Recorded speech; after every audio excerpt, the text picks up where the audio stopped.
ইরানে বিক্ষোভে মৃতের সংখ্যা নিয়ে সৃষ্টি হয়েছে ধূম্রজাল। কোনো গণমাধ্যম জানায় একটা, কেউ জানায় আরেকটা। কোথাও উল্লেখ করা হয় 48, কোথাও 51, কোথাও 62। এসব চলতে চলতেই যুক্তরাষ্ট্রের প্রভাবশালী সাময়িকী টাইম ম্যাগাজিন দাবি করছে, ইরানে চলমান বিক্ষোভে শুধুমাত্র রাজধানী তেহরানেই এক রাতে 200 জনের বেশি বিক্ষোভকারী নিহত হয়েছেন। সাময়িকীটি বলছে, বৃহস্পতিবার রাতে আন্দোলন তীব্র হয়। এ সময় বিক্ষোভকারীরা সহিংস হয়ে ওঠেন। এর জবাবে নিরাপত্তা বাহিনী ব্যাপক গুলি ছোড়ে। টাইম ম্যাগাজিন গতকাল শুক্রবার এক প্রতিবেদনে জানিয়েছে, নাম গোপন রাখার শর্তে তেহরানের এক চিকিৎসক তাদের জানিয়েছেন, শুধুমাত্র তেহরানের 6টি হাসপাতালে 217 জন বিক্ষোভকারীর মৃত্যুর তথ্য রেকর্ড করা হয়েছে। এদের বেশিরভাগ গুলিতে প্রাণ হারিয়েছেন।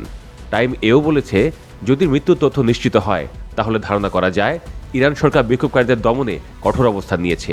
এর সঙ্গে যুক্তরাষ্ট্রের প্রেসিডেন্ট ডোনাল্ড ট্রাম্পের সতর্কতাকে উপেক্ষা করা হয়েছে। ট্রাম্প হুমকি দিয়েছিলেন, ইরান যদি বিক্ষোভকারীদের হত্যা করে তাহলে খামেনি সরকারকে চড়া মূল্য দিতে হবে। গত 28শে ডিসেম্বর শুরু হওয়া এই আন্দোলন এখন পর্যন্ত 31টি শহরে ছড়িয়েছে। বৃহস্পতিবার রাতে তীব্র আন্দোলনের পর শুক্রবার রাতেও হাজার হাজার মানুষ তেহরান সহ অন্যান্য জায়গায় জড়ো হয়েছেন। ওই চিকিৎসক টাইম ম্যাগাজিনকে বলেছেন, শুক্রবার হাসপাতাল থেকে এসব মরদেহ সরিয়ে ফেলা হয়েছে। তিনি জানিয়েছেন, উত্তর তেহরানে একটি পুলিশ স্টেশনের বাইরে বিক্ষোভকারীদের মেশিনগান থেকে ব্রাশ ফায়ার করা হয়েছে। সেখানে অন্তত 30 জন গুলিবিদ্ধ হয়েছিলেন। নিহতদের বেশিরভাগ তরুণ বলে জানিয়েছেন ওই চিকিৎসক। তবে হতাহতের সংখ্যা স্বাধীনভাবে যাচাই করতে পারেনি বলে জানিয়েছে টাইম ম্যাগাজিন। ইরানি মানবাধিকার সংগঠন HRANA শুক্রবার জানায়, গত 28শে ডিসেম্বর বিক্ষোভ শুরু হওয়ার পর থেকে অন্তত 62 জন নিহত হয়েছেন।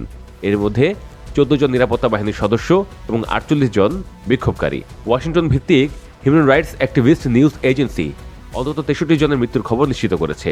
তুর্কি বার্তা সংস্থা আনাদোলু জানিয়েছে, বৃহস্পতিবার কেরমানশাহ শহরে বিক্ষোভকারীদের সাথে সংঘর্ষে ইরানের বিপ্লবী গার্ড বাহিনী IRGCর 8 সদস্য নিহত হয়েছেন।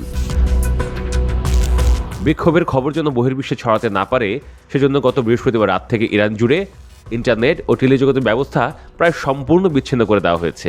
শান্তিপূর্ণ প্রতিবাদ হিসেবে শুরু হলেও ক্ষুব্ধ জনতা এখন সরকারি স্থাপনায় হামলা চালাচ্ছে।